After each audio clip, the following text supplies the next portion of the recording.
Alors nous sommes avec le directeur de l'ESAT, Jean-Michel Turlic. Jean-Michel, en quoi l'activité sportive est-elle un outil éducatif et de sociabilisation?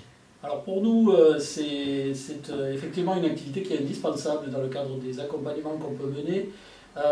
C'est une activité qui complète les autres en termes d'accompagnement, que ce soit sur des ESAT par l'accompagnement par le travail. Alors pourquoi? Parce que d'une part, ça a valeur d'exemple. On acquiert également par le biais de l'activité sportive, qu'elle soit de loisirs ou de compétition comme avec Charles-Antoine, on acquiert un certain nombre de compétences sociales, la valeur de l'exemple, l'apprentissage, le respect des règles, la discipline, le respect des autres.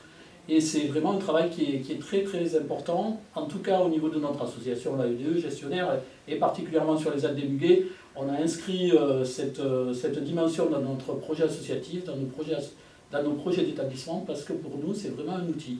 Et on se rend compte, notamment avec l'exemple de Charles-Antoine, puisque aujourd'hui il s'agit de Charles-Antoine, que cet exemple est également un moyen de motiver d'autres personnes pour pratiquer une activité sportive. C'est aussi la manière de montrer que souvent des jeunes gens, des jeunes filles qui, par leur parcours, du fait de leur handicap, ont été souvent stigmatisés ou n'ont pas cru à eux, ou voilà, d'acquérir une certaine idée de soi-même, valorisation, pour des jeunes qui souvent ont eu des parcours difficiles du fait de l'exclusion quelquefois, en tout cas le regard des autres. Et c'est aussi une manière de montrer que cette dimension sportive, c'est aussi de l'inclusion des personnes, au même titre que tout un chacun, c'est aussi l'exercice des droits à la citoyenneté, à la vie en société. Pour nous, c'est vraiment une dimension primordiale, en tout cas, et qu'on essaye de développer auprès de l'ensemble des travailleurs de l'ESAT des Muguet, mais aussi auprès de l'ensemble des bénéficiaires de notre service, de notre association. Je crois qu'aujourd'hui, il y a beaucoup d'associations qui s'occupent de personnes en situation de handicap qui ont compris l'importance de cette dimension dans leur travail, dans leur mission, dans leur accompagnement au quotidien avec des personnes qui ont été dites en vulnérabilité. Et puis ça a valeur d'exemple aussi, on a croisé des jeunes lorsque Charles-Antoine est arrivé. C'est vrai que c'est un peu l'idole et c'est la référence au niveau d'un ESAT comme le vôtre, quoi. Alors, je crois que oui, et c'est un peu ce qui se passe d'ailleurs dans le milieu ordinaire. Quand on a des champions, effectivement, des athlètes de haut niveau, des joueurs de foot, c'est l'exemple qu'on suit, qu'on apprécie, qu'on soutient.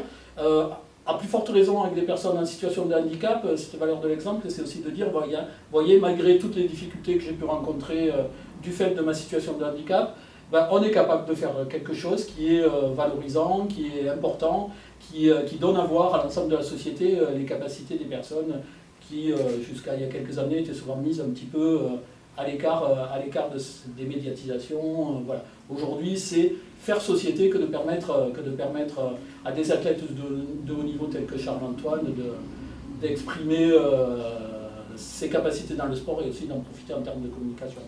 C'est vrai qu'à l'ESAT, c'est vraiment un exemple, on le soutient, tout le monde, tous ses collègues de travail, qu'ils soient en situation de handicap ou encadrant de l'établissement, sont derrière lui, bien sûr, pour valoriser ses compétences et son parcours.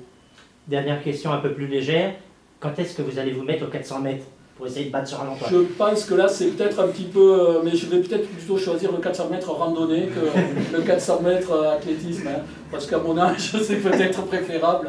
Donc il n'y a rien à craindre sur Charles-Antoine par rapport au top. Il n'y aura aucune concurrence avec Charles-Antoine, Maria Kend de ce côté-là. Les JOP de Tokyo ou de Paris ne seront pas pour moi, je ne pense pas. D'accord, à suivre alors. Merci beaucoup. Merci.